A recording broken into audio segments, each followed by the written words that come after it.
Hej så alle sammen, og rigtig alle velkommen til den her video. Som I kan se, så har jeg købt nyt hjem. Jeg købte skrevet på kontrakten her for 4 måneder siden, så det er dejligt, at man er flyttet lidt længere op i byen nu. Så det er heldigvis noget, hvor der er mere plads, som jeg virkelig har haft brug for. Og så er det ikke en 2-værelse, det er en 4-værelse, så det er dejligt. Så nu vil jeg gerne lige give en lille rundtur i mit hjem. Så lad os bare komme i gang med den her video. Ja, som det første sted vi er nået til, det er mit dejlige køkken. Bedre køkken jeg havde i min gamle lejlighed, så her. Det her det er bare så dejligt at kunne have et større køkken man kan stå i. Bedre håndvask, bedre køkkenplads til at lave mad. Dejlig komfur herovre med indbygget touch. Det har jeg virkelig har brug for. I stedet for alle de der knapper der, som man altid skal rengøre, de bliver så fedte, så det er dejligt. Nu vil jeg vise stuen. Så går vi ind i stuen. Dejlig plads. Virkelig en dejlig stue. Så kan man lige kigge herude til min terrasse herude. Så i dag der regner det, så jeg skal lige have alt det tøj en dag senere, som I så. Så er mit tv.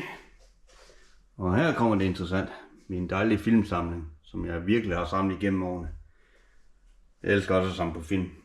Film kan altså noget, fordi det er jo så dejligt, man kan finde dem der, man virkelig har brug for, som der ikke snart laves længere. Så det er jo dejligt.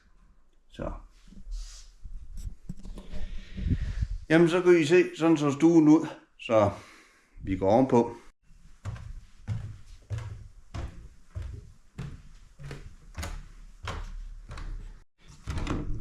Så kommer vi ind i det her første rum.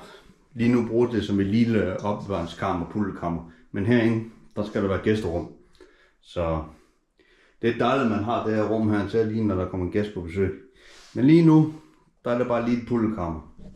Så, og det er noget, der skal... Jeg begynder på projektet her til næste år, så når der er tid til det. Så vi går videre. Ja, så kommer vi til badeværelset. Dejligt med egen vaskemaskine. I stedet for hele tiden, man skal stoppe 15 kroner i en automat hele tiden. Så. Og en tørretumler, men desværre virker den ikke. Den er i stykker, det testede jeg med en kammerat, da vi her overtog sted. Så den skal udskifte. Så har vi håndvasken herovre. Herinde har vi bruseren. Og så har vi toilet. Spændende. Så fik jeg også set badeværelset. Bedre badeværelse end det gamle jeg havde. Det var sådan noget tapet noget. Det kan man ikke bruge på et badeværelse. Det skal være klænket. Det holder 10 gange bedre. Vi går videre. Så kommer vi til soveværelset. Det er så inden jeg ligger og sover. Så har jeg et lille tv her, som jeg lige kan sidde og se lidt tv på om aftenen, inden jeg skal sove. Så har vi mit skab herinde med alt mit tøj. Det er så dejligt. Herinde har jeg alt mit tøj herinde, som hænger på bøjler. Så det er jo dejligt. Så har vi også lidt mere herinde også. Det er så alle mine hættetrøjer, mit arbejdstøj, mit sengetøj.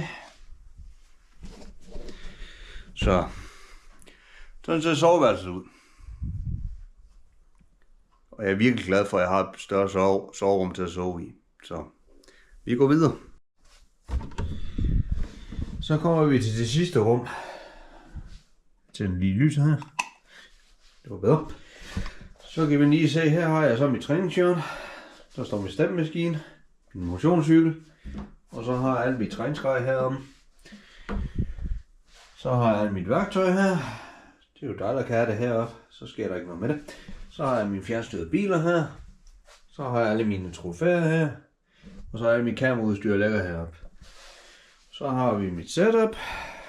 Dejligt hygge setup med dejligt langt bord. Så kan man lige sidde og arbejde her i den her ene ende. Og så kan man sidde og arbejde i den anden ende. Det er jo meget smart. Så det var lige en hurtig rundvisning jeg vil give til jer.